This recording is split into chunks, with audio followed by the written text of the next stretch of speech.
Queria orar agora, em primeiro lugar, pela situação em Israel. Quem que ficou de boca aberta ao ver notícias, filmagens, não é? Irmãos, é uma situação extraordinária, eles mesmos estão dizendo isso, não é? Há muitas décadas isso não acontecia, um número tão alto de mortes. Gente que morre por tiro e por bomba é igual às grandes cidades do Brasil, mas a notícia só chega quando é um volume assim maior. Cuidado com a mídia às vezes é extremamente pró-Israel, outra mídia é extremamente pró-Palestina. Você tem que ter sabedoria, julgar, não é fácil. Mas vamos pegar um princípio bíblico, Salmo 122, você pode abrir. Acho que a luz aí de trás também precisa ser acesa, embaixo da galeria, eu não estou conseguindo ver o rosto do pessoal. Agora sim, agora eu estou vendo vocês. E agora vocês podem ler a Bíblia, né? A não sei que você está no celular, aí é diferente. Salmo 122, muito bem. Diz aí no versículo de número 6 em diante. Queria ter esse texto para orientar as nossas orações agora. Orem pela paz de Jerusalém. Salmo 122, 6. Orem pela paz de Jerusalém. Vivam em segurança aqueles que te amam. Haja paz dentro dos teus muros e segurança nas suas cidadelas. Em favor dos meus irmãos e amigos direi, paz seja com você. Em favor da casa do Senhor, nosso Deus, buscarei o seu bem. Hoje de manhã eu estava dizendo que todos os textos da Bíblia você precisa entender à luz de Cristo. Você precisa pôr Jesus. A Bíblia é cristocêntrica, mas nem sempre a nossa interpretação é cristocêntrica.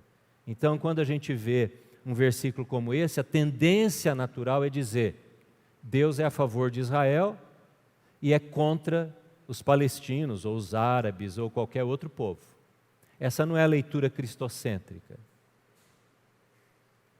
Se você for a Israel, você vai a Jerusalém, metade oriental e metade ocidental, ela é dividida. Metade de Jerusalém fica na Cisjordânia, que é uma região, assim como Gaza, que fica no litoral, que é uma região dos palestinos. E a outra metade é dos judeus. Então há um conflito permanente de posse de terra ali.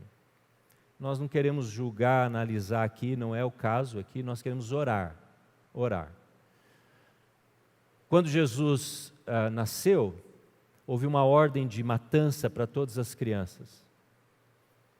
E Mateus, quando vê essa situação, e ele vai descrever a situação da morte dos pequeninos, isso está no capítulo 2 de Mateus, ele cita um texto que está em Jeremias. Jeremias disse isso, e Mateus, quando escreveu o Evangelho, ele pegou o texto lá de Jeremias, e ele diz assim: ouviu-se uma voz em Ramá, um choro e grande lamentação. É Raquel, você sabe quem é Raquel, não é? É Raquel, que chora pelos seus filhos e se recusa a ser consolada, porque já não existem. Ele está tomando esse texto tão antigo de Jeremias para aplicar àquela situação da morte das crianças nos dias de Jesus. E Jesus foi levado para o Egito para não passar por aquela matança que foi provocada ali. Nós tomamos esse texto hoje para dizer do choro em Gaza, do choro em Jerusalém, no choro da Palestina, no choro de Israel. Não tem ninguém feliz nessa situação. Então a nossa posição agora como igreja, que olha através de Cristo essa situação, que nós nem conhecemos e nem conseguimos entender a dimensão, é orar. Porque a todos os que leem a Bíblia foi ordenado o Salmo 122, ore pela paz de Jerusalém. Quando você ora pela paz de Jerusalém, você está orando sem às vezes saber. pela Jerusalém de um lado, pela Jerusalém do outro lado. Você está orando pelos palestinos e você está orando pelos judeus. Essa é a situação política hoje. Então eu quero convidar você a baixar sua cabeça agora e pedirmos ao Senhor, pela sua misericórdia, pedir para o pastor Fábio vir aqui orar. Abaixe sua cabeça e acompanhe esse tempo de oração em favor da paz, não só em Israel, tantos outros lugares em conflito no nosso mundo. Oramos e clamamos ao Senhor nesse momento, nosso Pai que estás no céu. O Senhor é um Deus de justiça, é um Deus que nos enviou a paz encarnada através do seu Filho Jesus Cristo. E com certeza, Deus, tempos de guerra não agradam o teu coração, entristecem o teu espírito. Então nós clamamos, Pai, ao teu nome, para que neste momento, Deus, o Senhor restabeleça a paz naquele local, Pai. Nós sabemos que o Senhor, Pai, é um Deus de paz, mas é um Deus também de justiça. E para reinar a paz, a justiça precisa também fazer parte, Deus. Mas a justiça não somos nós quem a fazemos, Pai, somente o Senhor a Ti compete, Deus. Pai querido, nós oramos por aquele local, Deus, que para o nosso coração há tanta referência, é tão importante para a nossa história, como teus filhos, Deus. Mas nós não oramos apenas por aqueles que são descritos na Tua palavra como judeus, Pai, mas nós oramos para toda criatura Tua que existe naquele local, e até mesmo para filhos que nós desconhecemos, Pai. Senhor Jesus, traga, Deus, a Tua paz, cesse fogo, Deus, faz com que haja diálogo, haja realmente calmaria que só pode ser conquistada através da Tua mão poderosa, Jesus. Clamamos, Deus, para que famílias, Pai, sejam consoladas pelo Senhor, para que aqueles que foram até mesmo sequestrados, Deus, retornem em segurança às Tuas casas, Deus, aos Teus familiares, Deus. Notícias tão tristes, Pai, que entristecem o nosso coração, mas nós sabemos, Deus, que o Senhor, Deus, muitas vezes o Teu nome é usado, Pai, para interesses pessoais, interesses políticos, Deus, interesses geográficos, mas nós sabemos que o Teu reino não está mais localizado naquele local. O Teu reino, Deus, é onde o Teu Filho faz parte, onde Teu Filho é representado através da Tua igreja, Deus. Nós estamos aqui como parte, Deus, da Tua igreja, orando pelos nossos irmãos de lá, e orando também, Deus, até mesmo para o injusto, para o incrédulo, Deus, para que se renda ao Senhor, Deus. Nós oramos para que tanto palestino quanto israelenses, Deus, o povo árabe, todos possam se render aos Teus pés, e assim, Deus, nosso coração se alegrará diante do Senhor, Pai. Oramos também pelas pequenas guerras que acontecem em nossas vidas, em nosso país, Deus, notícias trágicas que diariamente os jornais trazem ao nosso coração, Pai. Ô Senhor, traga também paz à nossa terra, traga paz à nossa cidade, Deus. Que o Senhor possa consolar a família prudentina que chora, Deus, diante da perda que houve lá no Rio de Janeiro, Deus. Ô Pai, traga o Teu consolo, traga a Tua paz, e que a cada dia a Tua igreja possa sinalizar o Teu reino, e assim também o Teu reino de paz, em nome de Jesus, amém, amém. No final de semana, certamente nós ouviremos e entenderemos, com a graça do Espírito Santo sobre nós, um pouco mais sobre este assunto, que envolve conflitos religiosos, conflitos políticos. O pastor Eliezer tem bastante experiência em muitas culturas, é um homem que tem viajado por muitos lugares do mundo para o envio de missionários, para o cuidado de missionários e treinamento para a multiplicação do reino de Deus. Então, certamente vai ser um final de semana importante. Eu peço também que você ore durante essa semana. Há um grupo aqui da nossa igreja que está com viagem comprada, hotéis pagos, de 48 pessoas, não só membros da igreja, mas amigos e familiares, para daqui 16 dias ir para Israel. E nós temos visto já alguns grupos que estavam a caminho de Israel. Ontem, por exemplo, dentro do Egito, já cancelaram, voltaram, e nós estamos já em contato através do Vinícius Balzanelli, que é o nosso guia e o dono da agência. Estamos em contato com a empresa, que é a nossa receptora lá, para ver amanhã o que vamos fazer. Então, que os irmãos orem, porque isso afeta muita gente que já tinha tirado férias, já tinha feito acordos e despesas e tudo mais, e nós precisamos da sabedoria de Deus. E há um outro grupo da nossa igreja também, com amigos, para fevereiro, dia 13 ou 14 de fevereiro. Então, nós precisamos de direção de Deus e orientação também das autoridades de lá, na área do turismo, para sabermos o que vamos fazer. Muito bem. Eu convido você a abrir sua Bíblia agora em Mateus, capítulo 16. Mateus, capítulo 16. Nós estamos numa série que traz uma pergunta para nós. A cada domingo nós temos olhado para um texto da Bíblia onde aparece uma pergunta de Jesus. As perguntas de Jesus são desafiadoras. E ele apresenta a pergunta, lança a pergunta para uma pessoa, para uma família, para várias pessoas. E essa pergunta que é lançada exige um entendimento da realidade. Não sei se nós temos o slide com a pergunta que Jesus faz nesse texto aqui, mas você pode ver aí no capítulo 16 de Mateus. Nós vamos ler a partir do versículo 13 em diante. A pergunta é essa, você vai ver aí daqui a pouquinho no texto que estamos com ele à nossa frente.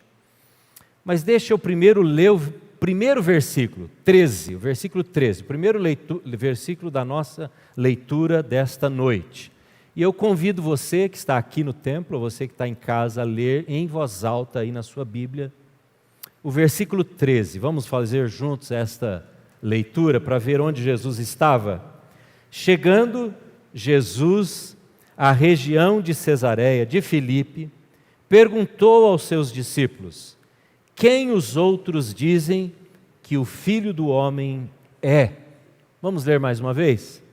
Chegando Jesus à região de Cesareia de Filipe, perguntou aos seus discípulos: quem os outros dizem que o Filho do Homem é? Eu troquei um pouquinho esta pergunta, quem dizem os outros que o Filho do Homem é, e coloquei quem o povo diz que eu sou, na primeira pessoa. Quem o povo diz que eu sou? Essa é a pergunta que Jesus lança naquele lugar. Qual é o lugar, a região que Jesus estava? Está aí no versículo 13. A região se chamava Cesareia de Filipe. Eu quero mostrar para você um vídeo, para você compreender um pouquinho, se você não sabe, ou relembrar você, que região que era essa? O que havia na região de Cesareia de Filipe? Então, a hora que o vídeo começar, você vai ver algumas coisas bem características dessa região. Cesareia de Filipe foi construída por Herodes, aquele que estava governando na época do nascimento de Jesus. E quando ele morreu, ele distribuiu a sua liderança para os seus filhos. E Cesareia, ele deu ao Filipe, um dos seus filhos, para governar e para mandar naquela cidade. Filipe tomou aquela cidade e a embelezou, fez crescer, ampliar os seus ganhos de impostos, porque Filipe resolveu ampliar aquilo que o seu pai havia feito. A palavra Cesareia, o nome Cesareia, dado por Herodes, o pai de Filipe, foi em homenagem a César Augusto. E ele construiu um altar, um templo para César Augusto, todo feito de mármore branco. E quando Filipe assumiu após a morte do seu pai, aquele pedaço da terra de Israel, norte de Israel, ele multiplicou os templos. Então ele permitiu que naquele lugar também fosse construído um templo de origem grega, a Zeus. Zeus era o pai de todos os deuses do Olimpo. Então havia um templo ali muito grande também, ao lado do templo para César.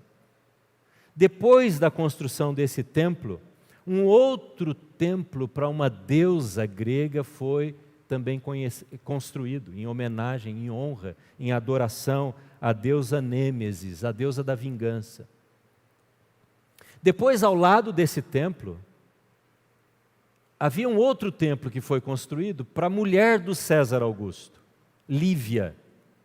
E ela era adorada naquele lugar, sacrifícios eram feitos para Lívia. Além disso, um outro templo foi construído também naquele lugar para o deus Pan. O deus Pan era o deus das matas, dos rebanhos. O deus Pan era metade homem, metade pernas ou pés de animal. E ele cuidava dos bosques e cuidava dos animais. E também se dizia que ele amedrontava quem entrava nas matas. Daí a palavra pânico, o deus Pan, o deus do medo, que provocava medo nas pessoas. Então aquele ambiente, você já percebeu, era um ambiente realmente de uma cultura pagã, idólatra. Muitos deuses das culturas em volta de Israel. Mas havia um Deus mais antigo, que a gente conhece bastante, porque a Bíblia, no Antigo Testamento, menciona, que é o Deus Baal. Lembram da história de Elias? O Deus Baal, que era o Deus da vida, da fertilidade, o Deus que providenciava boas colheitas, mas o Deus também que exigia vida em troca.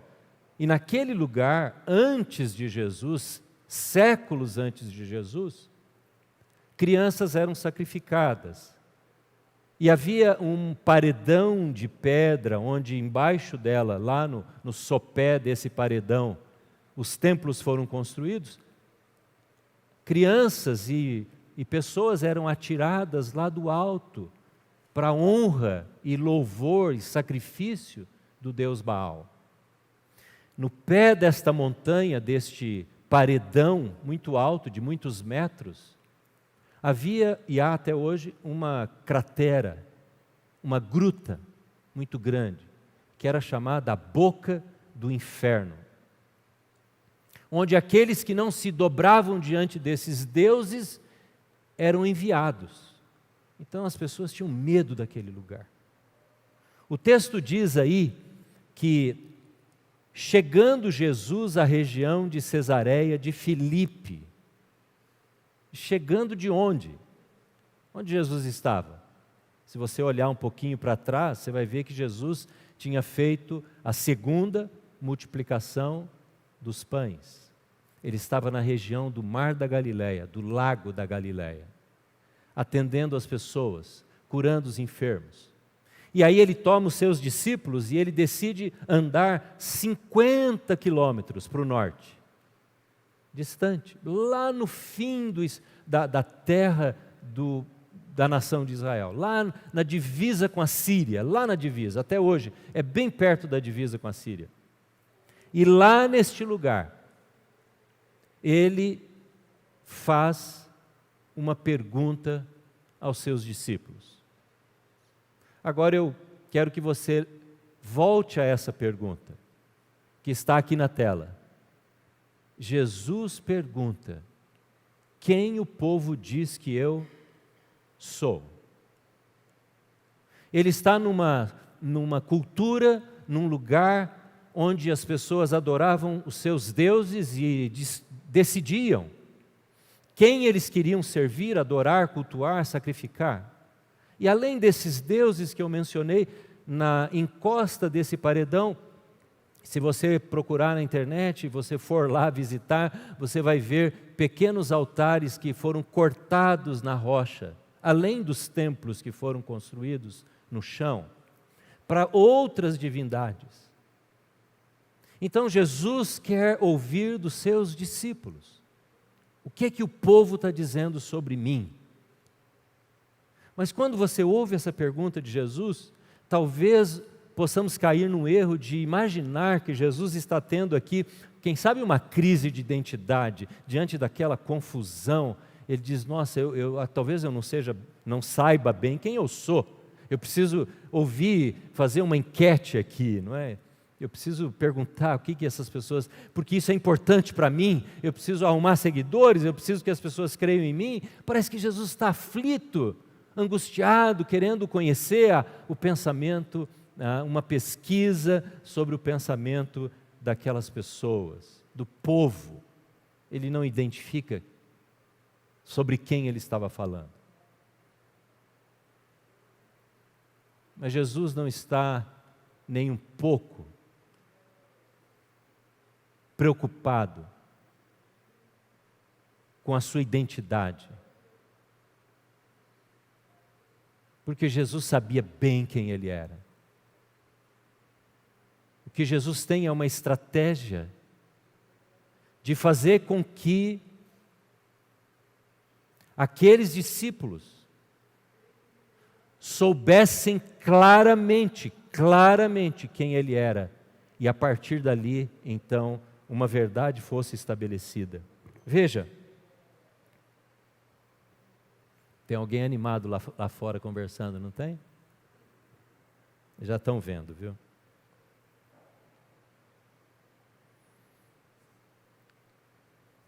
Quais foram as respostas dadas para Jesus? Quais foram as respostas? Deixa eu lembrar também a você que aquele lugar, isso ajuda a gente a entender a pergunta e a resposta dada. Aquele lugar era tão desprezado pelos judeus que não era permitido um rabino, sabe, o mestre da lei que ensinava a Torá, pisar naquela cidade, por causa do seu paganismo. Os líderes religiosos eram impedidos de ir porque eles se contaminariam com a impureza espiritual que havia naquele lugar. Esse era o conceito que se tinha. Mas Jesus quebra esse conceito, Jesus destrói essa maneira de ver a vida, esse dualismo, como que Deus e o Satanás brigando em força e poder, como que num ringue, disputando quem é mais forte. Jesus elimina essa cosmovisão e ele vai e pisa naquele lugar e leva os seus discípulos para ensiná-los que sobre eles estava sendo dada a autoridade de pisar toda obra maligna e destruir todo sofisma, todo pensamento engendrado pela mente humana, pelo coração enganoso.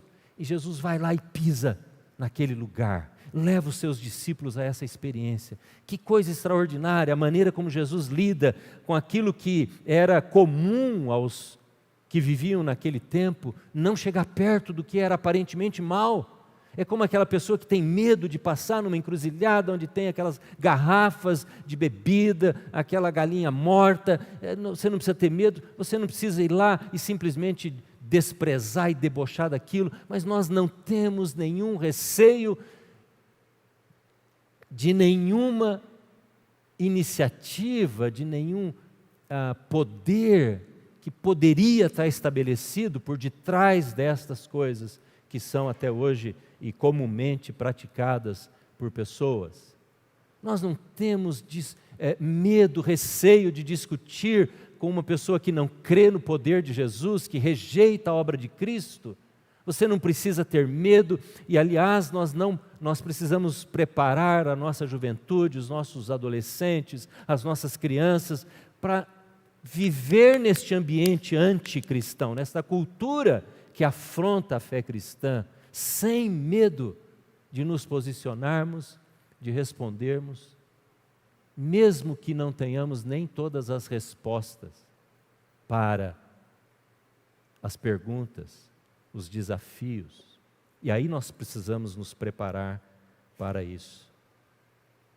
Mas quais foram as respostas? Bom, a primeira resposta dada pelos discípulos está aí no versículo 14. Jesus, alguns dizem que o Senhor é Elias, outros dizem que o Senhor é João Batista, e outros dizem que o Senhor é Jeremias, ou algum outro profeta. Eles estão fazendo uma lista, desde o mais antigo lá, Elias, depois Jeremias, aí João Batista, que havia sido decapitado poucos dias antes desse evento. Porque havia naquele período do nascimento de Jesus, uma efervescência quanto a um movimento chamado movimento profético. Movimento profético.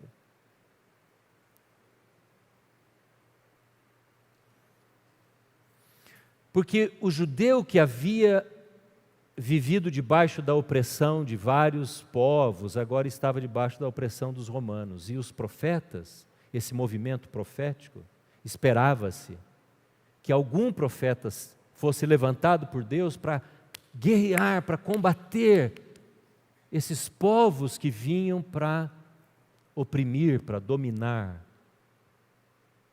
Essa situação que hoje existe entre palestinos e judeus faz parte de uma história antiquíssima da nação de Israel.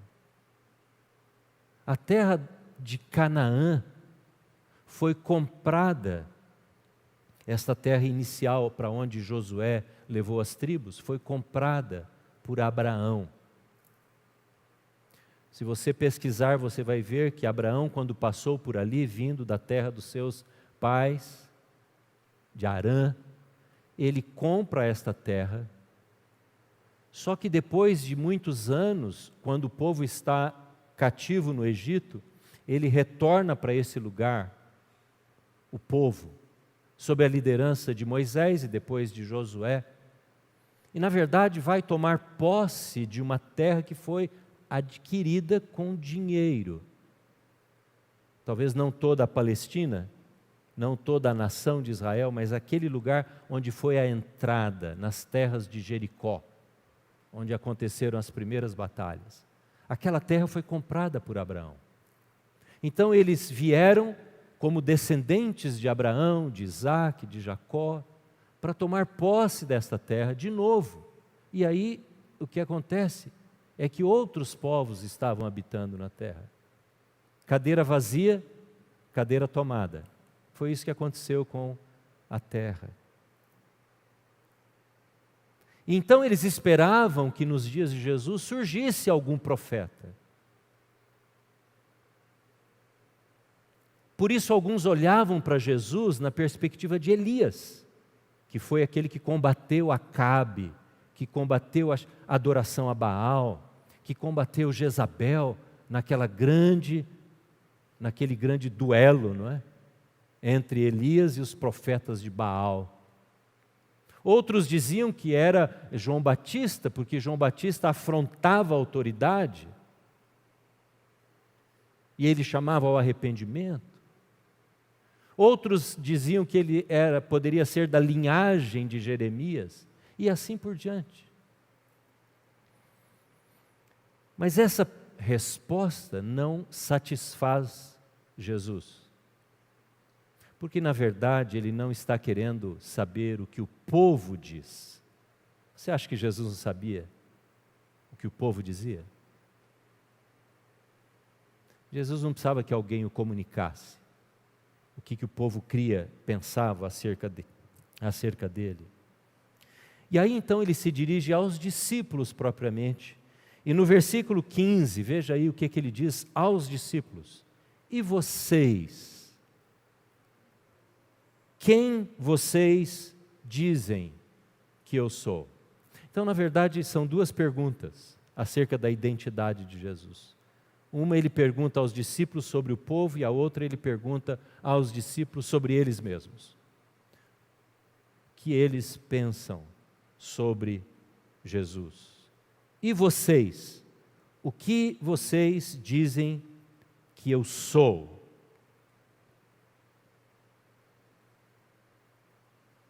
Se você fizer essa pergunta para um amigo seu amanhã, você escolher dentre os seus amigos com quem você trabalha, ou alguém da sua família, e fizer essa pergunta: quem você acha que é Jesus? Quem é Jesus para você? Que resposta você vai achar na boca das pessoas com quem você convive? Bom, depende de quem você vai escolher para perguntar, não é? Talvez o mais fácil vai ser perguntar para um membro da Igreja Batista, da Assembleia, não é?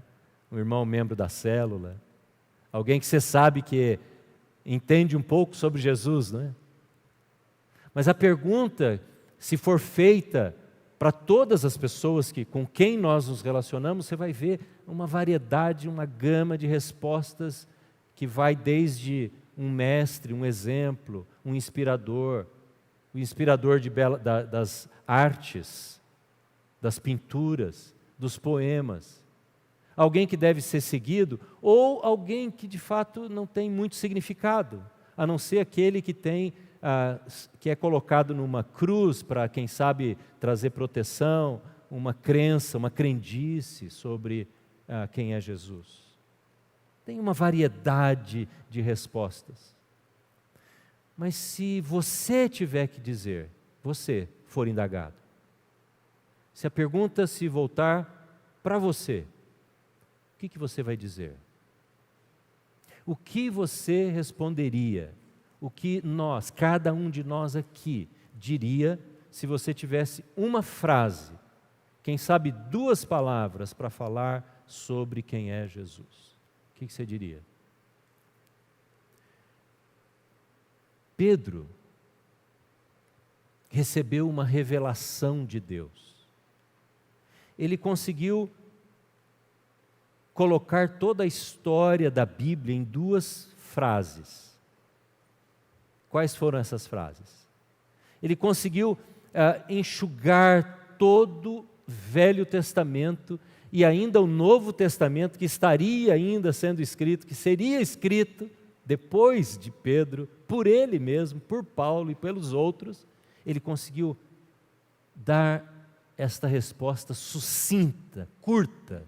Qual foi a resposta dele? Você sabe de cor? Tu és o Cristo, o Filho do Deus vivo. Tu és o Cristo, o Filho do Deus vivo. Vamos dividir esta resposta em 2 partes. Tu és o Cristo. A palavra Cristo significa ungido. E ele diz, tu és o Cristo. Ele usa o artigo masculino singular. Tu és o Cristo. Ele não diz, tu és Cristo, indefinido. Ele não diz, tu és um Cristo. Ele diz, tu és o Cristo. O Cristo. O que Pedro está falando em sabedoria dada por Deus é: Jesus, o Senhor é aquele que os profetas, os sacerdotes e os reis apontavam. Porque os reis, os sacerdotes e os profetas eram ungidos na cabeça.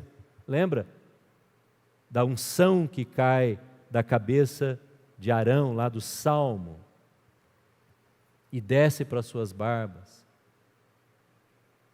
Todo rei, todo sacerdote, todo profeta era ungido com óleo para simbolizar uma escolha de Deus sobre a vida daquela pessoa. Mas todos eles tinham uma seta, uma luz que apontava numa direção, na pessoa do Messias, do Cristo que haveria de vir. Entende isso? O ministério profético, ministério sacerdotal, o ministério do governo do rei, não dizia apenas a respeito deles, mas dizia a respeito daquele que viria. Por isso que há muitos textos, por exemplo, que falam sobre os profetas, sobre Davi, por exemplo, como rei, que nem se cumpriram na vida deles, porque eles estavam apontando para o que é maior. Então, quando Pedro diz, tu és o Cristo, o ungido, ele está dizendo, tu és o Salvador.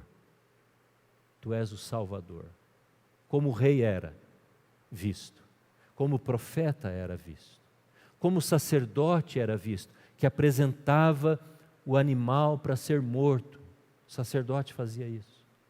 Então, Pedro está dizendo, no Senhor estão reunidas estas características daquele que veio para se oferecer, porque o Senhor foi ungido para esta hora. E o próprio Jesus disse isso. O Espírito do Senhor está sobre mim. Lembra desse texto de Lucas? Pelo que me ungiu para pregar, para libertar, para curar. Jesus diz isso sobre Ele mesmo. Então a primeira coisa, a primeira marca da identidade de Jesus que eu e você precisamos saber e falar, e ter isso na nossa mente, é que Jesus é o Salvador. Por isso essa é a primeira experiência que uma pessoa precisa ter no seu relacionamento com Deus. Se uma pessoa tem um relacionamento com Jesus como uma boa filosofia de vida, como alguém que gera bem-estar, saúde mental, alguém que é um exemplo de bondade, ele está tão aquém de chegar nesse lugar de dizer, o Senhor é o Salvador. O Senhor é o Messias, o Senhor é o Cristo, o Senhor é o ungido, o Senhor é aquele que veio para morrer, o Senhor é aquele animal que era colocado sobre o sacrifício pelo sacerdote. Você compreende isso? É esta a visão que a igreja precisa ter de Jesus em primeiro lugar. Ele é o ungido, Ele é o Cristo. Algumas pessoas acham que Jesus Cristo é nome e sobrenome, né? Sobrenome de Jesus, Cristo. Cristo, aquele que veio para salvar. Por isso a Bíblia diz que sem arrependimento, ninguém se achega a Deus. Porque o arrependimento faz com que a pessoa passe por Cristo Jesus. Cristo Jesus. Você compreende isso? Se você estiver conversando com alguém, cuidado para você não se enredar numa discussão muito mais filosófica sobre Jesus do que aquela identidade dele como Salvador, aquele que morreu, aquele que foi ungido para isso, preparado para isso, para realizar essa obra. Leve pessoas a quererem conhecer Cristo, Cristo Jesus. Leve pessoas a entender a obra da cruz, não a obra da resposta de oração apenas. É muito bom orar por alguém, desafiar alguém a confiar em Jesus, mas não adianta uma pessoa ter uma boa resposta de oração sobre o seu filho, sobre o seu casamento, sobre qualquer área da vida e não conhecer Cristo. Ela pode conhecer uma bênção, ela pode até pagar uma promessa que ela fez em algum lugar, mas se ela não se curvar diante de Cristo Jesus e continuar dependendo da intercessão de um santo, da mediação de uma pessoa, ela não entendeu ainda a fé em Cristo Jesus. Esse é o primeiro desafio. É isso que Pedro diz, essa revelação. A segunda é que ele diz, tu és o Cristo, o Filho do Deus vivo. E aqui a gente poderia colocar uma outra palavra, né? A primeira que nós colocamos é Salvador, para explicar Cristo. Aqui a gente poderia colocar a palavra Senhor, para explicar a afirmação, o Filho do Deus vivo. Porque a Bíblia depois vai explicar para nós, que quando o Pai dá ordem ao Filho, lá na criação, as coisas são feitas. Quem realiza a obra da criação, quem cria todas as coisas, nos 6 dias da criação foi o Filho. O Filho é a cabeça de todo o corpo. Ele é a suma, Ele é o resumo de todas as coisas sobre Deus. Se você quer ver o Pai, você precisa ver o Filho. E Ele foi estabelecido como Senhor sobre todas as coisas, porque Ele é Filho de um Deus que se decide encarnar e vir. Pedro está dizendo, quando eu olho para a tua face, Jesus, quando eu olho para os seus olhos, Jesus, eu vejo Deus em forma de carne. Por isso o Senhor é Senhor.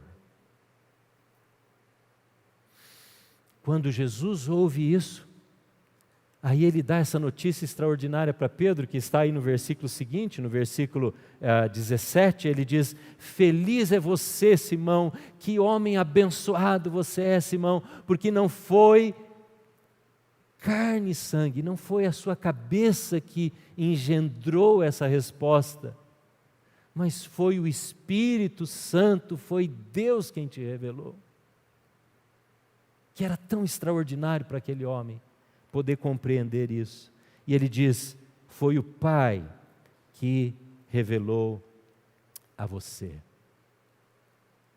Revelação do alto. Por isso eu digo que ninguém se converte se não houver uma revelação. Não há conversão sem revelação.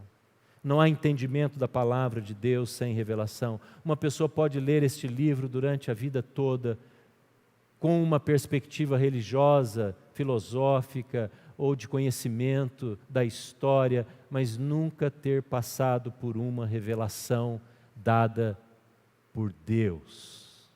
Por isso, quando você abre a Bíblia, eu espero que essa seja uma prática sua, você abre a Bíblia, nós precisamos dizer, Pai, pelo Teu Espírito, revela o que o Senhor tem para mim, revela.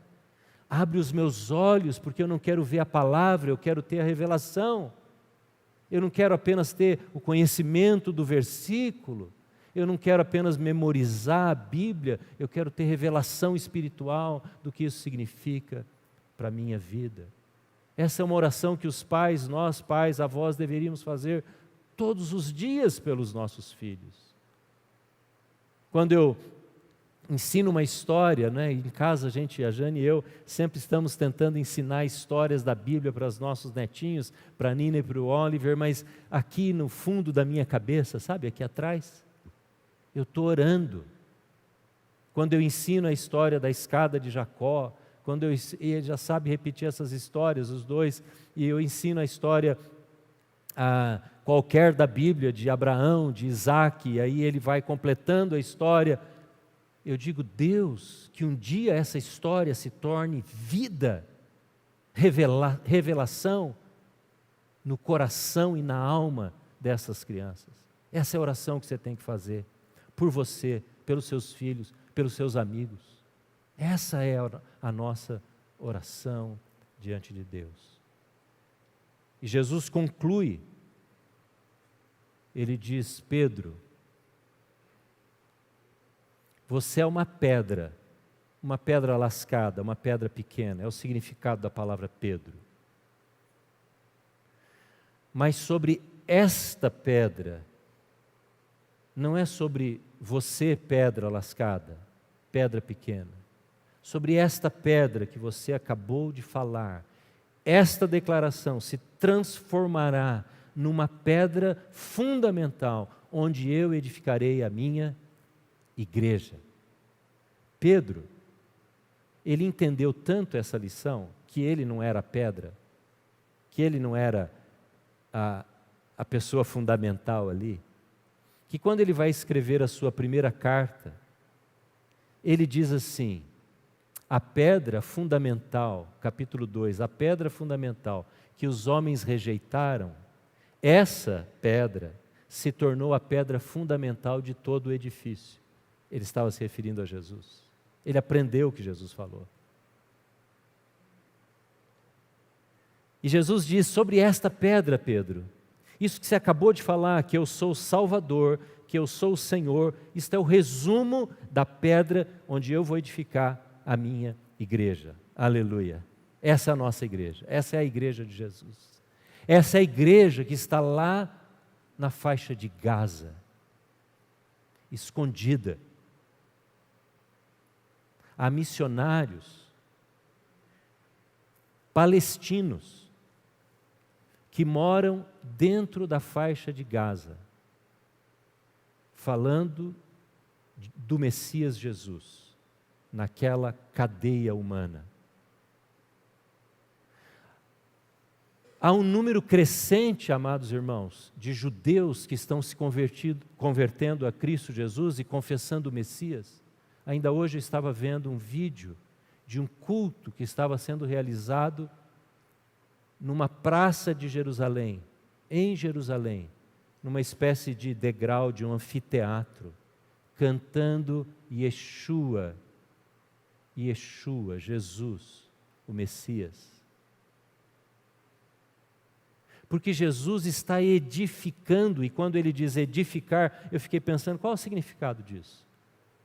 Jesus está construindo, crescendo, fazendo crescer.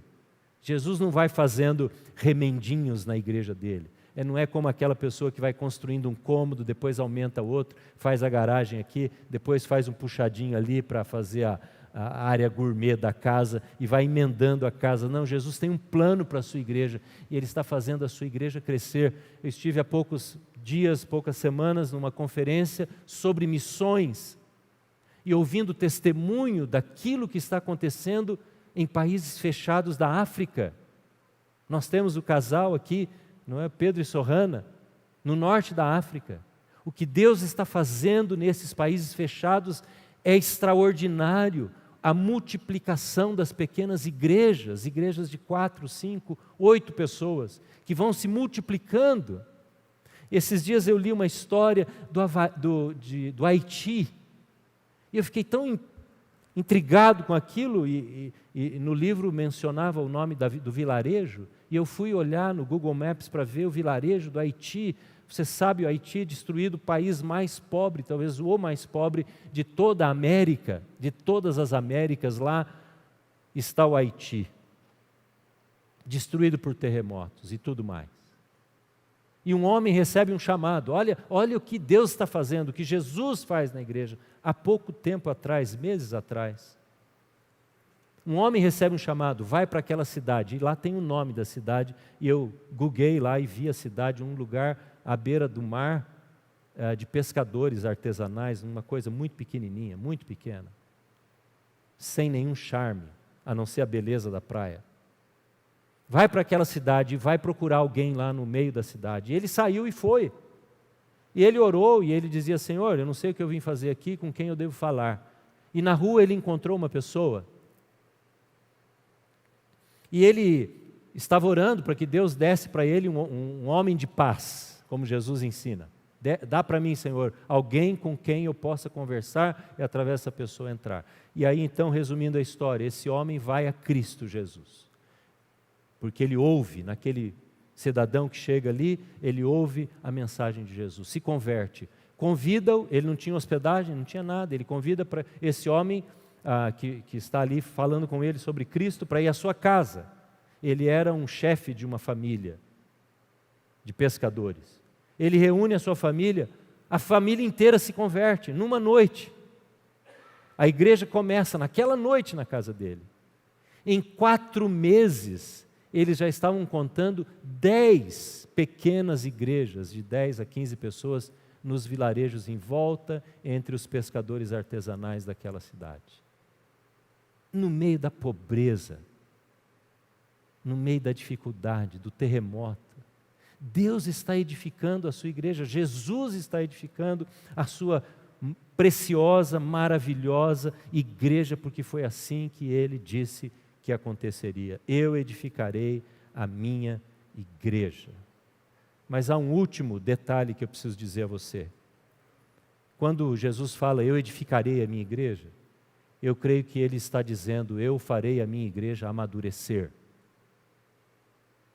Porque você, quando teve seus filhos, você expandiu a sua família. Se você é de uma família de um casal, você tem 2 irmãos, essa família se multiplicou. tem 3 filhos, ela cresceu mais ainda. E assim vai. Alguns, não é, como a família da Jane, teve 7 filhos. E tem famílias grandes e famílias pequenas. Mas quando um casal tem um filho, ele não para a sua missão. Porque enquanto esse pai, essa mãe, ou os avós, ou os responsáveis, não virem os seus filhos maduros, homens e mulheres responsáveis por guiar a sua própria vida, eles não param. Você concorda comigo? Às vezes você tem filho barbado, não é? Você tem uma moça já adulta, mas você ainda quer que esse filho, essa filha, amadureça, aprenda a viver melhor, seja responsável. Não é assim que a gente faz? A gente tem pais assim, não é? Sobre nós. Que bênção ter isso. Esse é o desejo de Jesus. É ver a sua igreja, a sua noiva adornada, preparada, madura, para o encontro glorioso consigo mesmo, com o próprio Jesus. É esta obra que Ele faz, porque quando você constrói uma casa, você sabe como é decorar a casa. Demora um período ainda, depois que você constrói ou compra uma casa, até você ver todos os quadros que você, mulher, deseja colocar ali, você, homem, tudo que você quer colocar ali dentro demora, e assim é Jesus. Ele está querendo amadurecer a sua igreja. E sabe de uma coisa? No meio de Cesareia, ele falou isso. Ele não falou isso lá em Jerusalém, pertinho do templo, não. Ele não falou na segurança da sua casa lá em Belém, Nazaré, em volta do delicioso mar da Galileia. Ele não falou no Monte das Oliveiras. Ele não falou perto de nenhuma sinagoga. Ele falou num lugar cheio de culturas contrárias. Porque a igreja foi estabelecida numa cultura a partir dessa declaração, que não está aberta o tempo todo para ouvir dizer que Jesus é Salvador, que Jesus é Senhor. É nessa região, é nesse lugar, é nesse lugar. Nós vivemos em Cesareia de Filipe, e é nesse meio que nós precisamos afirmar para nós mesmos e para aqueles que querem nos ouvir, que são nossos amigos, que estão abertos: Jesus é Salvador e Ele é Senhor. E não pense que as coisas vão ficar fáceis, não pense que, como alguém disse esses dias, eu ouvi, não pense que o diabo vai se converter. Não, ele não vai se converter. A cultura não vai ficar uma cultura cristã. Não adianta querermos que as coisas fiquem melhores, porque em muitos aspectos ela vai ficar mais contra a cultura cristã do que ela já é. A igreja está destinada para viver numa cultura contrária àquilo que ela ensina e prega e fala e proclama. Quero convidar você a expor a sua vida agora, expor as pessoas ao seu lado, sua família. Dizer: Deus, meus filhos estão na Cesareia de Filipe. Eu trabalho no meio da Cesareia de Filipe. Eu crio a minha família, eu educo os meus filhos, eu constituo o meu trabalho. Eu sou um profissional em Cesareia de Filipe. É ali que eu quero provar desta revelação do alto também. Amém, irmãos?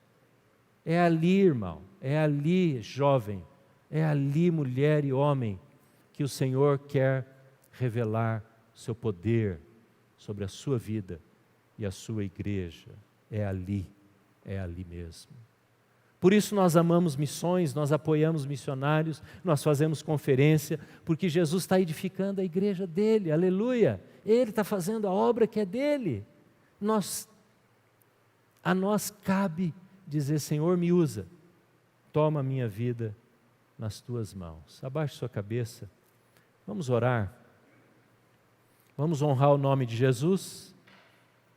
Vamos honrar o nome deste que não tem medo de pisar nos lugares mais ocultos, mais distantes da sua própria glória. Ele se esvaziou e ele veio buscar essas pessoas. E Ele faz isso hoje através da igreja, da sua vida, da minha vida. Onde estão as pessoas da nossa Cesareia de Filipe? Enredadas em doutrinas, em crendices, em ceticismo, em incredulidade, talvez até mesmo em escândalo. Pessoas que foram vítimas de um mau exemplo. Eles estão em Cesareia de Filipe. A deusa Nêmesis, que foi adorada naquele lugar, era a deusa da vingança. Há pessoas que estão com o coração cheio de rancor para com a igreja. Não querem nem ouvir falar do nome da igreja. É ali que nós somos testemunhas, amando essas pessoas, servindo essas pessoas. Há pessoas que, sem perceber, estão adorando o Deus Pan.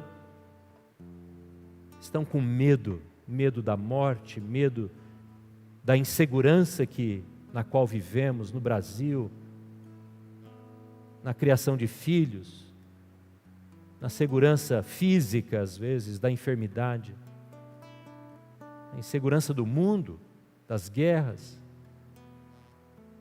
a insegurança da enfermidade mental, da depressão, da tristeza.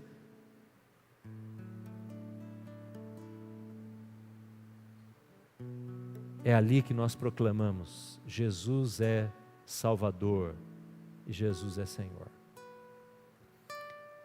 Aleluia. Quero convidar você a orar comigo, se colocando em pé. Nós vamos orar. Eu convido você a colocar uma pessoa, o nome de alguém, uma situação que envolve alguém, para que essa pessoa receba também essa revelação do alto. E Deus use você mesmo para trazer para ela esse entendimento.